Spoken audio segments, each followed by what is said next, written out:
Hi, it's Kamon Reynolds. This is a hive that swarmed into just a stack of equipment in the spring. It was around the second week of April, I think, give or take a week or so. And you can see where there's just a lid on the bottom, because this is how I stack my boxes. I have a little dolly that'll slide up underneath that lid, and all my lids are made this way to where I can then just pick this whole stack up and truck it anywhere. Well, they went in and they were using the top as an entrance, and so what I did is I just took that lid and I scooted this box back. So there's an exit back here, and there's an exit towards the front right here. So that's how they're getting in and out. We are in the dearth period, not a whole lot of food going on in and out of the hives. I want to check and see how much resources they have. Have they drawn all this out? I've already pulled a box of honey off of them. I put a box of just already drawn honey supers, and they filled that full of honey, so I was able to get a box of honey off of them the first year. And right after I did that, I started feeding them, but then I got busy and I haven't fed them quite as much. So I'm hoping that we have at least one more box of drawn comb, maybe 2 boxes. And we probably need to consider reducing these bees down or making a split with a good queen or ripe queen cell. Alright, so we're seeing a good bit of bees up here towards the top. And I am seeing some capped honey slash sugar syrup. Let's put that lid over there. So when it comes to food resources, they're looking already really good in regards to honey and stuff like that. Good deal. You know, so like Kamon, what do we do if this is just very, very full? Isn't this too much space? Yeah, we'll reduce them down, but we can give frames of food to other colonies. You just have to be a little bit more careful during the robbing period. So this is all new combs from this year. This swarm has been very productive, and wow, that's great. What I want to see this time of the year for a colony that's at least 10 frames stronger or bigger, 10 frames strong or stronger, is 3 frames equivalent of this minimum.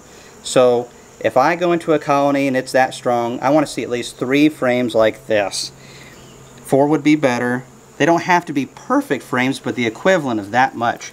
Bees will not maintain cluster size and the strength that they need.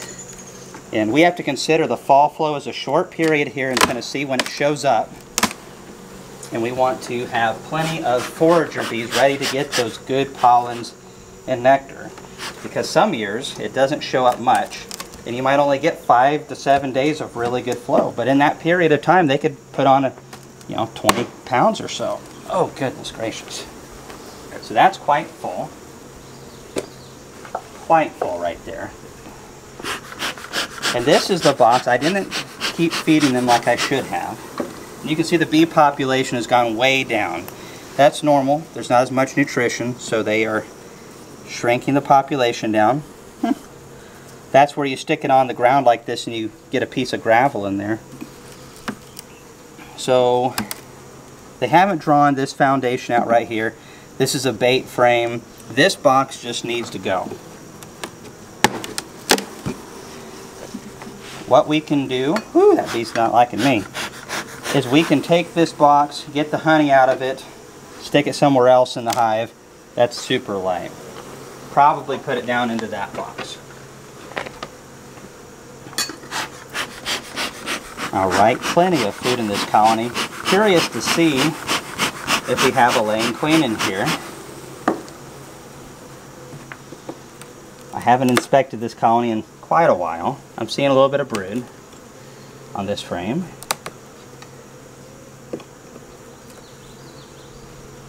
Yeah. So I am seeing larvae up into here. There's capped brood, mixed stages. It's time to treat this colony, I would say, too. It has not been treated since I caught it. Oh, there she is right there. And she's definitely not as big as she was in the springtime. Definitely not. That's great. We know where our queen is. There's some brood adjacent to her. This is a frame of foundation. They haven't fully drawn out yet. But, you know, they've started on. If I start feeding them hard again, they probably will draw that out. I think I'm going to go ahead and take it, though. I can give that to another colony. So we're going to put her back into place. And I'm going to reduce this down to 3 boxes. I've got another little hive I want to show you here in a second. If you'll notice, this is one of the boxes from Premier. It's their Pura box, and it's got those different joints in them.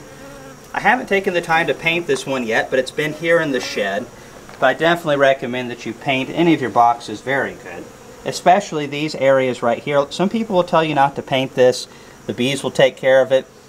The bees that got in between weren't able to take care of it very good. It's unfortunate that bees get squashed, but they're not able to handle protecting that area. In Tennessee, where we get dozens of inches of rain every year,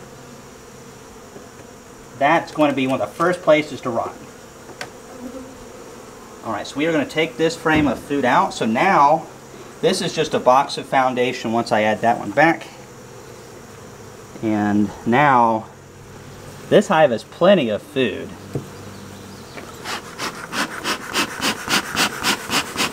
We always want to make sure that we push our frames back together, or they'll build them out and they'll crush bees that way in between the frames. Right? This hive looks pretty good. We could dive down and go into the see more brood, but we've seen the queen. We have a queen. I saw eggs in there.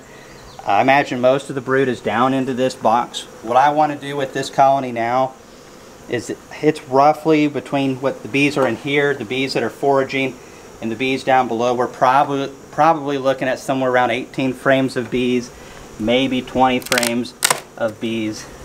Let's just go ahead and take a look. Yeah.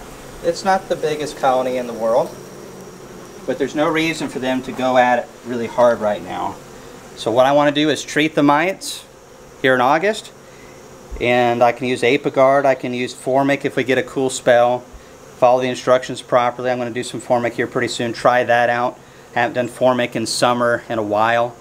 Definitely follow the instructions. There's several different treatments that we could use here and get those mites low. And then hopefully in September, with a very clean colony with obviously no need for nutrition, they're just going to bring in pollen, bring in some more food, and I'm going to end up with a colony that is going to go into winter very strong.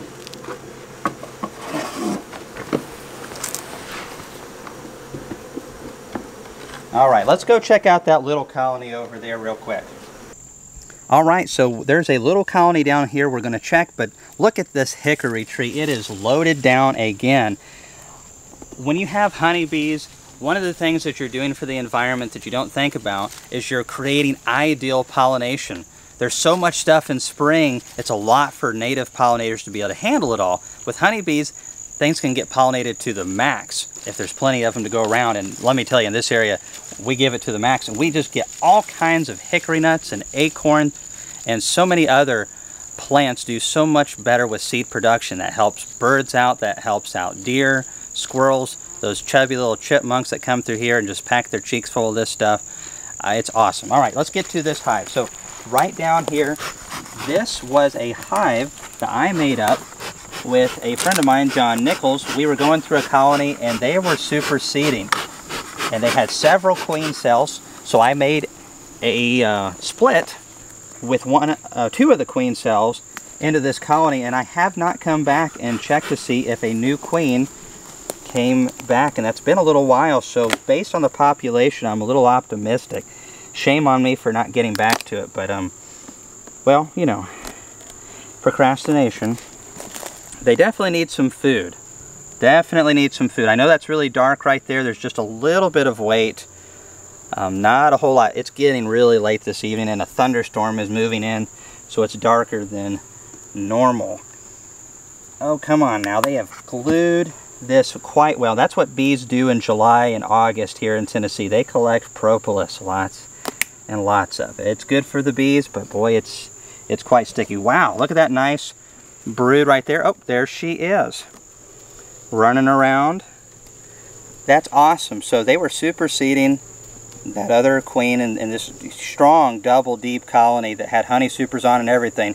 I was just showing him a couple things, and as we got in there, there was several queen cells, and so I made a split, and then I made another one while he was here, and I left a couple queen cells in the original colony. I know the original colony had a queen come back, and now I've got a backup right here. So nice to have another young queen. This is how you play the game of beekeeping, is statistics and all that kind of stuff. Boy, that sounded really professional.